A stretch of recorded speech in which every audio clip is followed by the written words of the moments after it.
बिस्मिल्लाहिर्रहमानिर्रहीम। अस्सलामुअलैकुम।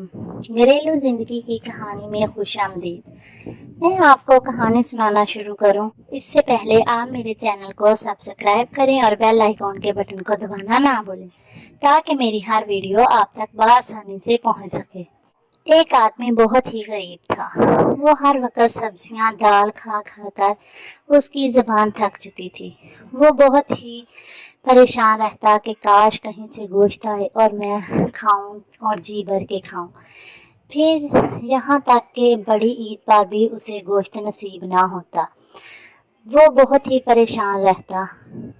उसकी बीवी भी सब्जी और दाल खा खा कर तंग आ चुकी थी। उन दोनों ने मशवरा किया और कुछ पैसे जमा करना शुरू किए। पैसे जमा किए ताकि गोश्त लाकर खाया जाए। एक दिन वो आदमी पैसे जमा कर चुका था। उसने गोश्त लाकर घर में आया। बीवी भी गोश्त को देखकर बहुत ज़्यादा खुश हुई। उसने अपनी बीवी को गोश्त दिया और कहा कि इसे पका लो। बीवी ने गोश्त को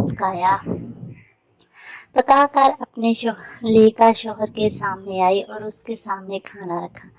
खुद बाहर कोई चीज़ लेने के लिए चली गई।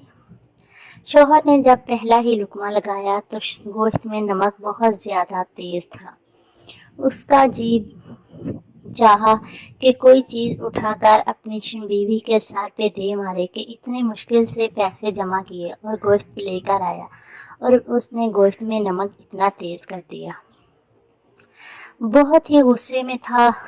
जी समझ नहीं आ रही थी क्या करे, लेकिन वो गोश्त को छोड़ नहीं सकता था क्योंकि बहुत ही दिनों के बाद उसके सामने गोश्त का सालन था।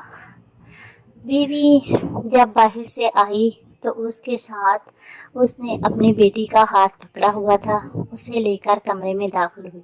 बेटी ने भागकर आके अपने वालिद के गले में बाजू डाले और कहा, पापा जान, सारा पानी गिर गया। तो बीवी बोलना शुरू हो गई कि तुमने सारा पानी गिरा दिया, पापा की रोटी भी खराब कर दी। जब बीवी ने बोलना शुरू किया तो शौहर ने कहा, तुम इसे क्यों डांट रही हो? ये मेरा लख्ते जिगर है, इसे तुम कुछ ना कहो, ये मेरी बेटी है, कोई बात नहीं अगर इससे पानी गिर गया। शौहर ने बीवी को मना करने के बाद फिर से रोटी दूसरी उठाई, उसका एक लुकमा तोड़ा और सालन लगाकर मुंह में डाला तो फिर से याद आया कि सालन में नमक बहुत तेज़ है। जब वो अपनी बीवी को से डांटने लगा तो उसे याद आया कि ये भी किसी के लख्ते जिगर है। इसके वालिद ने भी इसे बहुत ही नाज़ों से पाला होगा। वो सोचने लगा और उसने बीवी को कुछ न कहा और वो खामोश होकर सालन को खा गया और कहा कि इलाही मेरे इस बर्दाश्त की हद ये हो कि मेरा दिमाग भी मेरी बेटी को कुछ न कहे। अगर मेरी बेटी से कोई गलती हो जाए तो वो इसे माफ़ कर दे और कहे कि कोई बात नहीं, और वो भी इसे माफ़ कर दे। जिस तरह मैंने तेरे वास्ते तेरी बंदी को माफ़ किया, इसी तरह वो बंदा मेरी बेटी को भी माफ़ कर दे। वो अपनी बेटी के लिए दुआ करता रहा और खाना खाता रहा। उसने जी भर के खाना खाया और खुदा का शुक्र अदा कर के खड़ा हो गया। वक़्त गुजरता गया, वक़्त कभी रुकता नहीं।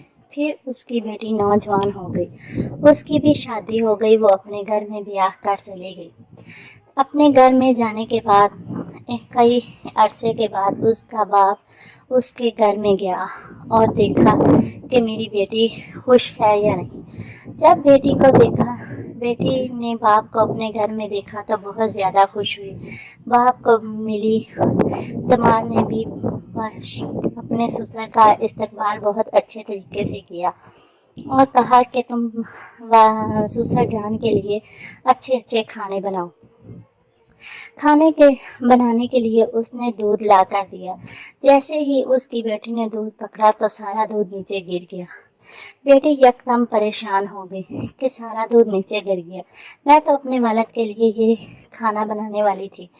दूध को नीचे गिरे देखकर उसका शौहर भी भाग कर आ गया और कहा कि ये दूध गर्म था, कहीं तुम्हारे तो ऊपर नहीं गिर गया, तुम्हें चोट तो नहीं लग गई, तुम जल तो नहीं गई। शौहर ये लफ्ज़ जल्दी जल्दी में अदा कर रहा था। तो बाप भी आगे बढ़ा और बेटी से पूछने लगा। बेटी ने कहा, नहीं अल्लाह के बंदे, मुझे कुछ नहीं हुआ। अब्बू जान आप भी परेशान ना हो, मैं ठीक हूँ। लेकिन सारा दूध नीचे गिर गया और मैं तो अब्बू जान आपके लिए इससे कोई खीर बनाने वाली थी। बाप ने कहा, बेटा कोई बात नहीं। और शौहर भी झट से बोला, इसमें परेशानी की कोई बात नहीं, मैं अभी और दूध ले आता हूँ। कहा, लेकिन ये दूध तो ज़ाया हो गया। शौहर ने कहा, इसमें परेशानी की क्या बात है, अगर मुझसे ज़ाया हो जाता तो फिर किसी और से भी गलती हो सकती थी। तुमने कितनी दफ़ा कहा है गलती से परेशान ना हुआ करो। ये बातें सोचने और समझने के बाद शौहर ने बाहर चला गया अपनी ससुर के खीर के लिए दूध लेने के लिए, और बेटी उठकर खाना बनाने लगी। वो वालिद अपनी बेटी के पास जाके खड़ा हो गया और पूछा कि बेटा, क्या ये मेरी वजह से तुम्हें इसने कुछ नहीं कहा? तो बेटी ने कहा, नहीं अब्बा जान, मेरा शौहर मुझसे बहुत ज़्यादा प्यार करता है। मैं अल्लाह की शुक्रगुजार हूँ कि आज तक उसने कभी नहीं डांटा, क्योंकि वो हर बार मुझे यही कहता है कि गलती इंसान से होती है। अगर ये गलती तुम्हारी बजाय मुझसे हो जाती तो क्या मुझे कोई डांटने वाला है? नहीं ना। इसी तरह तुम भी इंसान हो, तुमसे भी गलती हो सकती है। नुकसान पर परेशान ना हुआ करो, अल्लाह का शुक्र अदा किया करो और अल्लाह से डरा करो। इसमें परेशानी वाली कोई बात नहीं होती। अल्लाह तबारक तआला जो करता है बेहतरी के लिए करता है।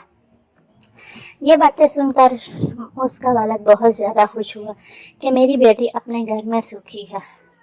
जब वालिद जाने लगा, 2 दिन तक वालिद उसी के घर में रहा। दामाद को एक बार भी गुस्से में ना देखा और ना ही अपनी बेटी को झिड़कते देखा।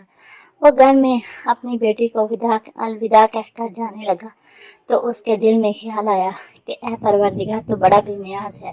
तूने आज मेरी दवा को पूरा कर दिया। जिस तरह मैंने एक दफ़ा अपनी बीवी को ना बोला, तूने तो सारी ज़िंदगी के लिए मेरी बेटी का सुख दे दिया। काश हर मर्द यही करे कि अगर मेरी बेटी किसी के लखते जिगर का टुकड़ा है, मेरी बेटी मेरे जिगर का टुकड़ा है, तो ये मेरी बीवी भी किसी के लखते जिगर है। इसे भी किसी ने नाजों से पाला है, तो फिर हम क्यों कर किसी की बेटी को बोले? किसी की बेटी के साथ झगड़ना आसान होता है, अपनी बेटी के लिए बर्दाश्त करना बहुत मुश्किल होता है। हर वक्त अल्लाह से दुआ किया करें और अपनी बीवी की भी गलती को नज़रअंदाज किया करें। सास को चाहिए कि अपनी बहू की गलती को माफ़ कर दे। नंद को भी चाहिए कि अपनी भाभी से लड़ाई झगड़ा ना करे, क्योंकि वो भी किसी के घर भाभी बन के जाएगी। गलतियाँ इंसान से हो जाती है, इसे माफ़ कर देना चाहिए। तमाम भाई बहन मेरी इस बात को बहुत ही तवज्जो और गौर से सुने और इस पर अमल करें। मेरी कहानी सुनने का शुक्रिया। लेकिन अगर आपके पास कोई कहानी हो तो मुझे प्लीज़ शेयर करें, कमेंट्स करें और मुझे भी लाइक किया करें। मिलेंगे नई कहानी में। अल्लाह हाफिज़।